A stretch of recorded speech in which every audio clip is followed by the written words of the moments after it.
This is why you should always watch videos to the end. In 2003, a woman came home to her apartment to see that her door was unlocked. She went inside, nothing was missing, so she assumed she must have left it open. When it happened a few more times, but still nothing was missing in her apartment, she went out and got a camera, set it up in her apartment aimed at the front door. The next day, her door was unlocked, so she reviewed the footage. She watches in horror as late in the night, her front door opens and in walks this tall, creepy man who looks around and then walks towards her bedroom off camera. She immediately sprints out of her apartment and calls the police, who show up and tell her to go back in her apartment and just try to stay calm, and that they would put an officer right outside her door so she's safe. As she's sitting on the bed, totally traumatized, she realizes something. She only saw him enter her apartment on that video. She doesn't know if he actually left. As she's sitting there, she feels breathing on her ankles. She runs out, the cop comes in, and he finds the tall, creepy man under the bed holding a knife and a camera. Okay, story time. So I work at a jewelry store, and today a man came in looking for a gift for his wife for their 10th year anniversary.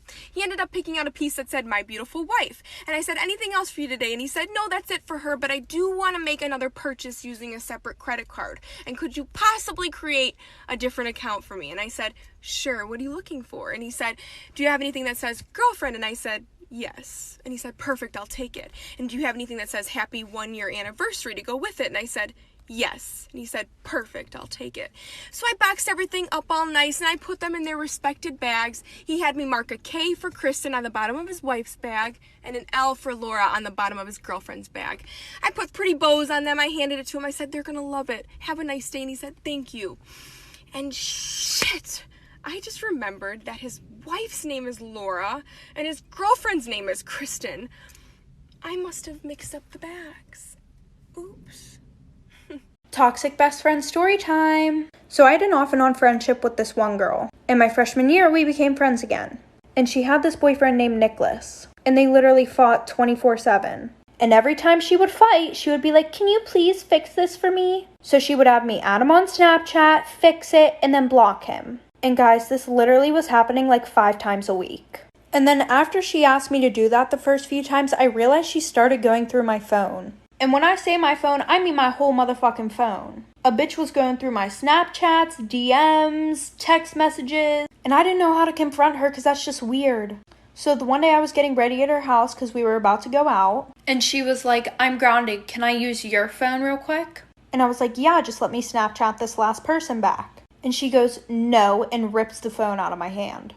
And she starts going through my Snapchat right in front of me. And I had a streak with this kid named Nick. She goes up to me and says, "What the fuck is this?" Like for part 2. This is part 2 of how my jealous stepsister cut all of my hair off when I was asleep. So after I woke up out of my sleep, I saw all my hair on my pillow and Jamie with scissors. I've never screamed so loud in my life. I tried to get back at Jamie, but she had scissors in her hand and threatened to cut me if I didn't back up. It was like she wanted to physically harm me. So I took the little karaoke machine and threw it at her, but it fell on her leg and she started crying. I was confused because the karaoke machine wasn't even that heavy. Jamie's dad walked into the room asking what happened, and Jamie said that I threw the karaoke machine at her. And my stepdad yelled at me asking, "Why would you do that?" and then asked me what happened to my hair. I pointed at Jamie and said, "Jamie cut all of my hair off." My stepdad looked at me like I was crazy and picked up Jamie and took her to the bathroom. I was mad because I knew Jamie was faking it. Then I went to my parents' room and told my mom that Jamie cut all of my hair off. If y'all want to know what happened after that, let me know down below in the comments. This is why you should always lock your doors. A junior in high school was home alone working on a paper while his parents were out to dinner. All night he sits with his back to his door, sitting at his desk with his noise-canceling headphones on. Around 11 o'clock, he takes his headphones off at the same time his parents are returning to the house, and he hears his mom from downstairs yell, "Hey Adrian, what happened?" Confused, he runs downstairs and sees right away what she's looking at, muddy footprints all over the rug. He tells her, "I didn't leave my desk." And then they realize someone must have broken in. They look at the footprints and there's none leaving the house. They're worried someone's still in the house, so they run into the garage, terrified, call the police. Police arrive and they don't find anyone in the house, but they do make a chilling discovery upstairs. The police bring them to the kid's bedroom door, which had been left open all night, and they point to the message written on it in Sharpie. This is the actual transcript of what was written on his door, which means for nearly 2 hours, someone stood in this kid's doorway watching him. This is why you should never leave the table when you're on a blind date. One of my best friends and I worked at the same restaurant. When I came in later that day for my shift, she told me, a crazy story. She said that her first table were this guy and this girl, and she could tell they were on a first date. The girl was nervous, so she ordered a glass of wine. As far as she knew, the date seemed to be going well, and the girl got up to go to the bathroom. Right when my friend was about to come over and bring the silverware, she saw him put something in her wine. My friend, obviously terrified and freaking out, let our manager know, who then let the police know, and ran into the bathroom to tell her what was going on. The girl ended up staying in the bathroom until the police came, arrested him, and escorted him out of the building. It was noon on a Tuesday. You don't think you're going to be drugged at noon on a Tuesday. Storytime of how I found out that I was dating my own brother. Yes, biological brother, same mom, same dad. So a little background information. My mom passed away when I was 2. My dad is currently in jail, and I live with my grandma.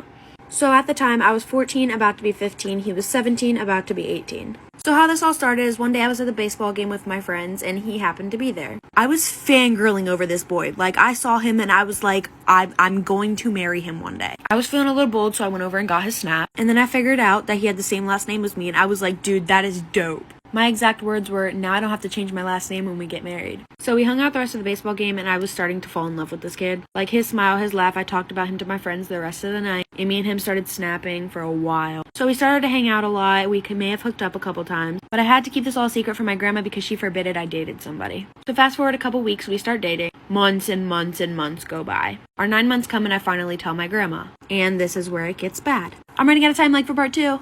Part 2 of how I found out that I was dating my own brother. Continuing on with the story, me and his 9 months were coming up. Also, he was adopted and his foster family absolutely adored me, so they were okay with me keeping it a secret from my grandma. They were the ones to help me tell her. So not only were our 9 months coming up, but his birthday was the next day. And he told me the only thing that he wanted for his birthday was for my part of the family to know that we were together. So one day I sat down at the table and I was like, hey, I think it's about time that I tell you. And then I told her everything, and she asked for a picture. I showed her a picture and she was like, aw, he's cute. How old is he? At first she was okay with everything, and the age difference she was kind of iffy about, but then she accepted it. Then she asked his name.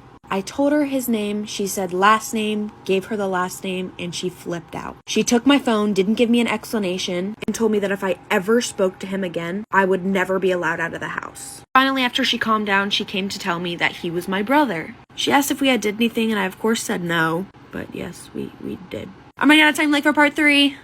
Here's something fun. When you're in a long-term relationship, you'll often find yourself doing this thing with your partner where you'll say, when we have kids, I hope they have this trait of yours. And today my husband was like, I hope our kids will be as resilient and determined as you.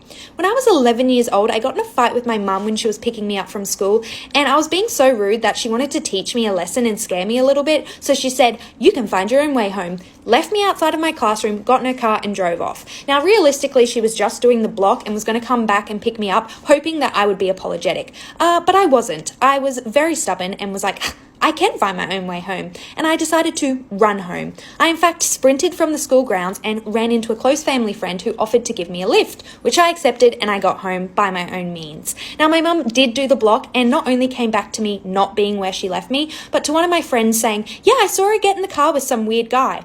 Imagining my mum's soul leaving her body that day is enough for me to not ever... It's in the morning breeze. I'm blinded by the darkness that's inside me. I'm leaving, oh, can someone help me heal? I'm sorry for what I said when I was down. Is it too late now to break free?